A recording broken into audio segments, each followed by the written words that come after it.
Marketing का एक गुरु मंत्र नोट कीजिए, और वो गुरु मंत्र हर व्यक्ति ने, चाहे वो नरेंद्र मोदी की ही क्यों ना हो, हर व्यक्ति ने उस मंत्र को अपने जीवन में उतारा है। उस गुरु मंत्र का नाम है, जो दिखता है वो बिकता है।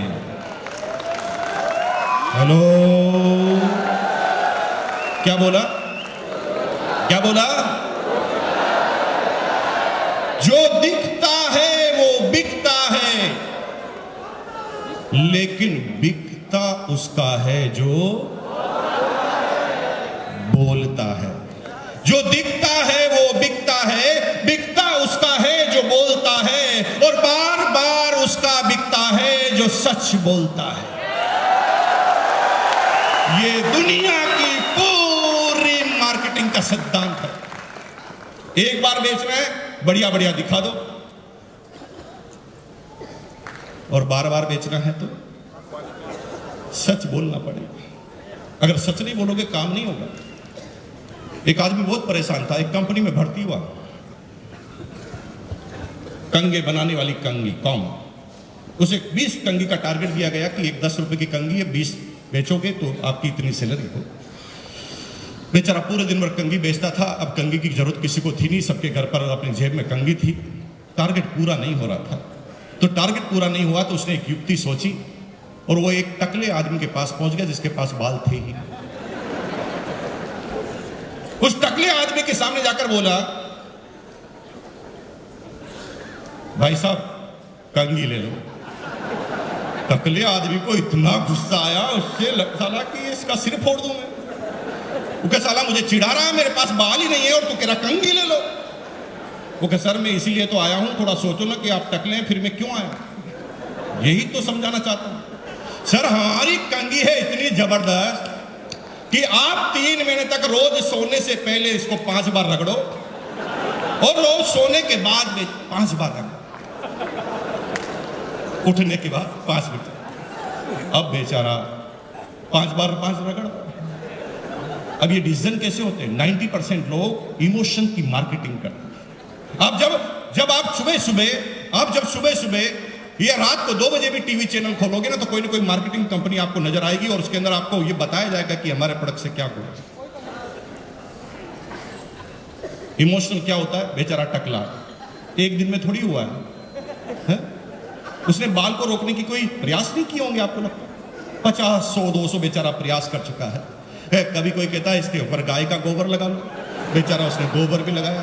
कोई कहता है इसके गोमूत्र लगा लो, उसने गोमूत्र भी लगाया। किसी ने कहा ताजा लगा लो, सुबह 4 बजे ही गाय के पीछे जाके खड़ा हो गया, ताजा लगा। इतने प्रयास करने के बाद उसके बाल गए हैं, लेकिन फिर भी वो आपकी बात क्यों मान लेता है? वो कहता साला इतने तो नुकसान कर लिए, इतने डॉक्टर के पास गए, तो ये तो ऐसी युक्ति बता रहा है जिसमें ज्यादा पैसा नहीं लगने वाला, केवल 20 रुपए की कंगी। वो मन ही मन सोचता है, नहीं आए तो अभी कौन से हैं, और आ गए तो। अब वो इमोशन से कहता चल कंगी दे। कंगी तो बिक जाती है मेरे भाई, एक बार आपने गड़बड़ बोल दी बिक जाएगी कंगी, लेकिन ऐसी कंगी बेचने वाला आदमी कभी जिंदगी में दोबारा उस टकले की गली में जा पाएगा? और गया तो उसको गंजा करके भेजा जाएगा। जो दिखता है वो बिकता है, बिकता उसका है जो बोलता है, और बार बार उसका बिकता है जो सच बोलता है। एक छोटा सा एग्जांपल देते हैं, आपको समझ में आ जाएगी पूरी की पूरी बात। आपको छोटे से एग्जांपल में समझ में आ जाएगी। आपने ट्रेन में सभी लोगों ने सफर किया होगा, सभी लोगों ने ट्रेन में सफर किया होगा। एक छोटी सी घटना आप देखिए उस ट्रेन के अंदर जो होता है, आप उसको समझिए, और आपको यह सिद्धांत पूरी तरह मार्केट में दिमाग में फिट हो जाए। ट्रेन की बोगी है, ट्रेन की बोगी में 10-20 आदमी को चाय पीने की इच्छा हो रही है, तलब हो रही है चाय पीने की, कोई चाय वाला आ जाए। तभी एक मायूस सा चाय वाला चाय की केटली अपने हाथ में लेकर उस बोगी के बाहर से गुजरता, बोलता कुछ नहीं, बोगी के बाहर से सिर्फ गुजरता। अब यहां पर जिसकी भी नजर चाय पीने की इच्छा जिसकी है, उसकी नजर चाय वाले पर पड़ी, तो उसने तुरंत उससे पूछा, चाय है क्या? इसका मतलब उसने कुछ भी नहीं बोला, फिर भी चाय क्यों बिक रही है? क्योंकि जो दिखता है वो बिकता है। तो पहला काम क्या करना? दिखाने का। लेकिन कंसेप्ट नंबर 2 में जब आप आएंगे तो आप क्या देखते हैं कि एक चाय वाला बोगी के अंदर घुसता है और वो बोलना चालू करता है, चाय चाय चाय चाय, दुनिया की जोरदार चाय, दुनिया की शानदार चाय, एक बार पियोगे 1000 बार पियोगे। याद रखोगे भाई साहब, चाय की है गारंटी। याद रखना आप कि अगर पसंद नहीं आई तो पैसा वापस दिया जाएगा। चाय चाय चाय। अब आप क्या देखते हैं कि जिसकी चाय पीने की इच्छा नहीं है वो भी पीता है। जो दिखता है वो बिकता है, बिकता उसका है जो बोलता है। और जब तक आप दिखाओगे नहीं, काम होगा नहीं। और टकले वाली बात तो मैंने आपको तीसरी बता दी कि बार बार उसका बिकता है जो सच बोलता है। अब इसकी शुरुआत कैसे करनी? कुछ मत करो मेरे भाई। जब भी आप आरसीएम बिजनेस किसी को समझाने जाओ और पहली ट्रेनिंग उसे दो तो उसे सिंपल सी बात करो, भाई तुम बाद में आरसीएम करना, पड़ोसी की बात बाद में जाना, सीधा सा पहला काम कर, घर के प्रोडक्ट बदल। और तुझे कैलकुलेशन लगा कि तेरे घर में अगर 5000 के प्रोडक्ट हर महीने यूज आते हैं तो तू 10,000 के खरीद ले। और 10,000 के खरीद लेगा तो कितना नुकसान होगा तुझे? कितना नुकसान होगा? 1 रुपए का नहीं होगा। इस महीने जो यूज नहीं आ रहे वो अगले महीने यूज आ जाएंगे। हेलो, नुकसान तो कुछ हुआ नहीं। तू क्या कर, 10,000 का प्रोडक्ट एक साथ ले ले और एक अपने घर में जिस ड्राइंग रूम में आप घुसते हो उस दीवार को, सामने वाली दीवार पर जो भी सबसे पहली नजर पड़ती है उस दीवार पर तुम इन सारे प्रोडक्ट को सजा दो। सिर्फ सजाने से ये पूरे 3 सिद्धांत काम होंगे। जो दिखता है वो बिकता है, बिकता उसका है जो बोलता है, और बार बार उसका बिकता है जो सच बोलता है। अब क्या होगा? 4 फायदे में बैक टू बैक बता रहा हूं आपको। फायदा नंबर 1 यह हुआ, आप अपनी डाउनलाइन, आप सभी लोग लीडर हैं। Are you leader? Are you leader? आप सब लोग लीडर हैं तो आपकी टीम है, और आपकी टीम में एक प्रॉब्लम आती है जो मैं आपको बता दूं, जो मेरे घर में आती थी पिछले 2 साल पहले, वो मैं आपको बता दूं। रात को अचानक बीवी बोलती है, 11 बजे मान लेते हैं, रात को 11 बजे अचानक बीवी बोलती है सब्जी नहीं बन सकती, हल्दी खत्म। क्या करोगे? 11 बजे कहां से लाओगे? पड़ोसी नहीं है तो कहां से लाओगे? हेलो, प्रॉब्लम ही प्रॉब्लम है। और आपको आश्चर्य होगा होता क्या? जब भी ऐसी अचानक कोई विविधा आती है हमारे घर में तो हम तुरंत पास में जो दुकान है उसके पास ढूंढ के जाते हैं, चाहे उससे जिंदगी में कभी भी मान नहीं लिया, लेकिन अब आपकी मजबूरी है, उसी के पास जाते हैं और उसे कहते हैं भाई साहब ये 100 रुपए लो, सबसे छोटा वाला पैकेट दे दो, क्योंकि कल तो मैं आरसीएम के पिकअप सेंटर पर जाकर नया लाऊं। अब थोड़ा सोचो कि आपकी टीम में अगर 1000 आदमी हैं, 1000 आदमी एक महीने में एक बार ऐसी गलती करते हैं, सिर्फ एक बार, तो 1000 into 100, 1 लाख का नुकसान आप हर महीने कर रहे हैं। सिर्फ अगर आपने हर व्यक्ति को प्लान में समझा दिया होता कि माल तुझे समझाना है तो ये 24 घंटे की दुकान हो जाता है, 24 आवर्स। फायदा नंबर 2 ये है कि जब आप डिस्ट्रीब्यूटर बनते हैं तो आप अकेले बोलने वाले होते हैं, लेकिन जो ही ये प्रोडक्ट आप घर में लगाते हैं तो प्रोडक्ट के घर के सारे लोग डिस्ट्रीब्यूटरशिप का काम करने लग जाते हैं। जैसे एग्जांपल लेते हैं, आपने आरसीएम ज्वाइन किया, प्रोडक्ट सजा दिया। अब प्रोडक्ट सजा दिया और घर पर पड़ोसन आपकी बीवी से मिलने आई। उसने एक प्रश्न किया, भाभी जी यहां पर तो आपके शादी की फोटो लग रही थी, अब साबुन क्यों लगाया? अब वो पूछेगी तो सुनेगा कौन? ऑटोमेटिक ही काम हो रहा ना मेरे भाई। आपने थोड़ा अलग बताया, सामने वाले ने प्रश्न रिलीज कर दिया। यहां पर फोटो लगी थी, साबुन क्यों लगाया? अब आपकी बीवी को आरसीएम के बारे में ज्यादा पता नहीं, जितना पता है वो बताएगी, और वो देख लिए क्या क्या बताएगी और उससे क्या क्या इफेक्ट होता है मैं आपको बताता हूं। ये हमारे हैं ना, पता नहीं क्या क्या करते रहते हैं। इन्होंने क्या इतने सारे प्रोडक्ट लाके यहां पर रख दिए और मेरे को कहते हैं साबुन से ना, मेरे को पसंद नहीं आती बहन जी, और मैं तो लक्ष्य से ही नहाती हूं। ओरिजिनल बोल रही है, देखिए इसका इफेक्ट देखना। ओरिजिनल बोल रही है, मैं पसंद नहीं करती और मैं तो लक्ष्य से ही नहाती हूं। और मुझे कहा था कि ये डिओड्रेंट लगाओ, मैं नहीं लगाती। लेकिन भाभी जी एक दिन रात को तेल खत्म हो गया और मैंने मजबूरी से ये तेल यूज कर लिया। ये तो है, मेरा पप्पू ना पहले एक पूरी खाता था, अब 2 खाने लगे और मेरा पेट भी ठीक रह रहा। और आपको पता है ये छोटे छोटे पिंपल हो रहे थे, गायब। अब यहां पर ओरिजिनल बात आ रही है। इसका मतलब यह है कि आपके घर में एक डिस्ट्रीब्यूटर तैयार हो गया जो आपके पीछे से काम करना चालू कर दिया है। हेलो, अभी उसने एक प्रोडक्ट इस्तेमाल किया, वो 1 की तारीफ कर रहा है, कल वो 50 इस्तेमाल करेगा, 50 की तारीफ करेगा। जो दिखता है वो बिकता है, बिकता उसका है जो बोलता है, और बार बार उसका बिकता है जो। फायदा नंबर 3 ये हुआ कि आपका बच्चा और पड़ोसी का बच्चा 7 साल का, एक राजू एक पिंटू, दोनों उछलते उछलते खेलते खेलते घर में आए और सीधा उस प्रोडक्ट वॉल के सामने जाके खड़े हो गए। और छोटे से बच्चे ने आपके छोटे से बच्चे से पूछा, ए राजू, यहां तो तेरी फोटो लग रही थी बर्थडे की, अब यहां पर साबुन क्यों लगाया?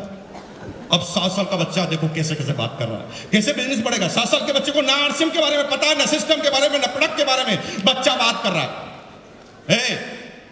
ये मेरे पापा की कंपनी के प्रोडक्ट हैं और मेरे पापा छोटे मोटे नहीं है, रॉयल्टी अचीवर टाई लगाते हैं हमेशा। उसे आरसीएम के बारे में पता नहीं है। लेकिन वो छोटा जो दूसरा बच्चा है ना राजू, वो क्या सोच रहा है, मैं पिछड़े की औलाद हूं, इसका बाप ही सब कुछ है और मेरा बाप कुछ नहीं। फिर वो आगे बात करता है, एक सुन, ये मेरे पापा के प्रोडक्ट है, मेरे पापा की कंपनी के प्रोडक्ट है, और ये एरे गिरे को नहीं मिलते, मेरे पापा को मिलते हैं सिर्फ। और तुझे पता ना हर गेंद पे आजकल चौका और छक्का क्यों लगता है? नीट रिचार्ज किट्स, हाँ, इसकी वजह से। और मेरी मम्मी क्या कह रही है पता? मेरी मम्मी कह रही है कि इस बार नंबर 1 आने वाला हूं क्लास के अंदर। अब वो राजू भड़क गया, वो साला यही सब कुछ करेगा, न्यूट रिचार्ज भी यही पिएगा। वो सीधा अपनी मम्मी के पास, आपको 2 साल से आरसीएम करते हुए देख रहा है, फिर भी वो आरसीएम नहीं कर रहा है। हेलो, लेकिन सबसे अच्छा पड़ोसी बनने का बार बार दिखावा जरूर कर रहा है। रोज आपके घर पे आएगा, रोज प्रोडक्ट के सामने आएगा, रोज प्रोडक्ट को उठाकर देखेगा, उसके कंटेंट पड़ेगा, रेट पड़ेगा, लेकिन रख देगा, लेगा नहीं। बोलो क्यों नहीं लेता बताओ? क्योंकि वो आपसे प्यार करता है। वो बोलता है आई लव यू बाबा, क्योंकि मैं तेरे से प्रोडक्ट लूंगा तो तू करोड़पति बन जाएगा, और तू करोड़पति बन जाएगा तो मेरा पड़ोसी कैसे रहेगा? मैं अपने पड़ोसी को खोना नहीं चाहता। I love you Baba. Hello,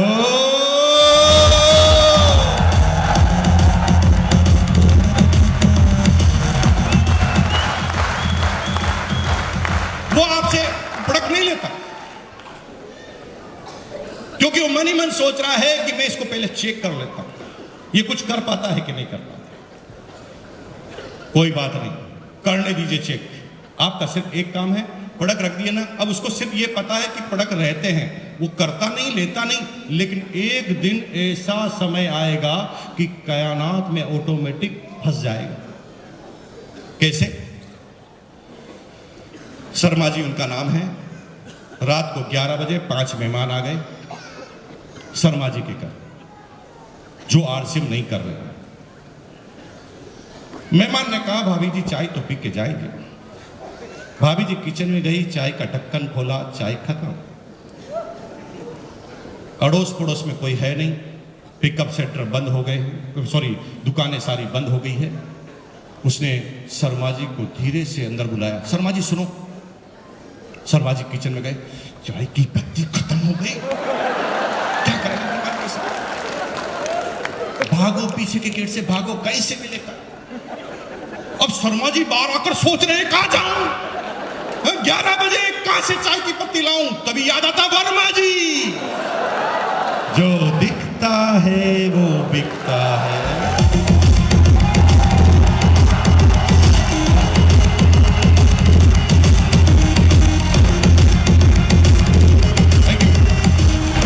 अब क्या हुआ?